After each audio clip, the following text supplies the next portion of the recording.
আসসালামু আলাইকুম রহমতুল্লাহ। Welcome to reflection of breath. সবাই কেমন আছেন? আমি আলহামদুলিল্লাহ ভালো আছি। তো আজকে একটা ব্লগ নিয়ে আসলাম, যদিও এই ভিডিওগুলো করা ছিল অনেক আগে, ফেব্রুয়ারি মাসে আমি বইমেলায় গিয়েছিলাম। বইমেলার আমি প্রথমেই গিয়েছিলাম বাচ্চাদের পোর্শনে। তো বাচ্চাদের পোর্শনে এই যে স্টলটা লিটল উম্মা, তো এই স্টলটার মধ্যে সম্পূর্ণই যত বই আছে বইগুলো সবই ইসলামিক গল্প দিয়ে, বিভিন্ন ইসলামিক কথাবার্তা দিয়ে বইগুলো তৈরি করা হয়েছে।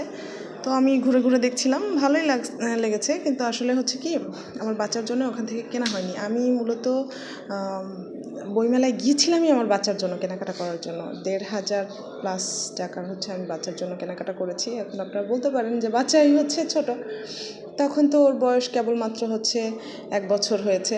তারপরেও আমি কিনেছি, কারণ ওকে আমি বইগুলো পড়ে পড়ে শোনাবো এবং ও শুনতে শুনতে একটা অভ্যস্ততা আসবে, এই জন্য আমি কিনেছিলাম। আমি প্রথমে যেটা করেছি যে পুরোটা শিশু কর্নারে বেশ অনেক স্টল ছিল, পুরোটা আমি ঘুরে ঘুরে দেখেছি। দেখে বুঝেছি যে কোন বইগুলো কেমন এবং প্রাইস রেঞ্জ কেমন, এগুলো সব জেনে শুনে আমি কেনাকাটা করেছি।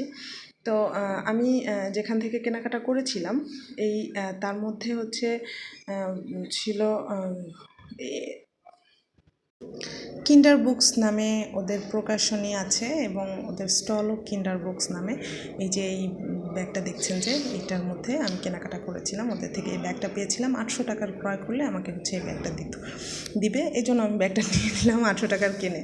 যেমন এই যে রাইমস ফর ফান, আচ্ছা ওইটার ৩টা পর্ব ছিল, আর একটা ছোটদের আরবি শিক্ষা। এইটার 5টা ভাগ, মানে একেবারে রুট লেভেল থেকে একটু অ্যাডভান্স লেভেলে এখানে ইসলাম সম্পর্কে আর কি বিভিন্ন আছে। আমি ওর জন্য কিনে নিয়েছি। আর রাইমস ফর ফান এটা ছোটদের জন্য যে ইংলিশ ছড়াগুলো আছে সেগুলো আমি ওর জন্য নিয়েছিলাম। এখানে আসলে বেশ ওদের প্রাইসটা বেশ অনেকটাই হাই, তো যাই হোক আমি নিলাম বাবুর জন্য। আর এটা আমি স্টলের অন্য একটা স্টল থেকে নিয়েছিলাম, পাজেল মার্ট। এটার মধ্যে সবগুলোই আলাদা করা যায়। আর এই আদর্শলিপিটা বেশ বড় এবং শক্ত মজবুত, বাচ্চা এখনও কিছু করতে পারে নাই মাশাল্লাহ। তবে এটা কেনার পরে আরেকটা স্টলে গিয়েছি আমি, দেখি ওখানে ইসলামিক কথাবার্তা লেখা, যেমন সরসরে ক খ দিয়ে যে সেন্টেন্সগুলো তৈরি সেগুলো ইসলাম ভিত্তিক। তো আমার মন খারাপ হয়েছে, কিন্তু কিছু করার নাই। আর আরেকটা বই কিনেছিলাম আল কোরআনের গল্প ছোটদের। তো এটার মধ্যে বেশ অনেকগুলো গল্প আছে। আমি আসলে আমার ছোট বাচ্চার জন্য কিনেছি, আপনারা ভাবতে পারেন কেন, তো ওকে পড়িয়ে শোনার জন্য। যাক, আপনারা সবাই ভালো থাকবেন, দোয়া করবেন। আসসালামু আলাইকুম।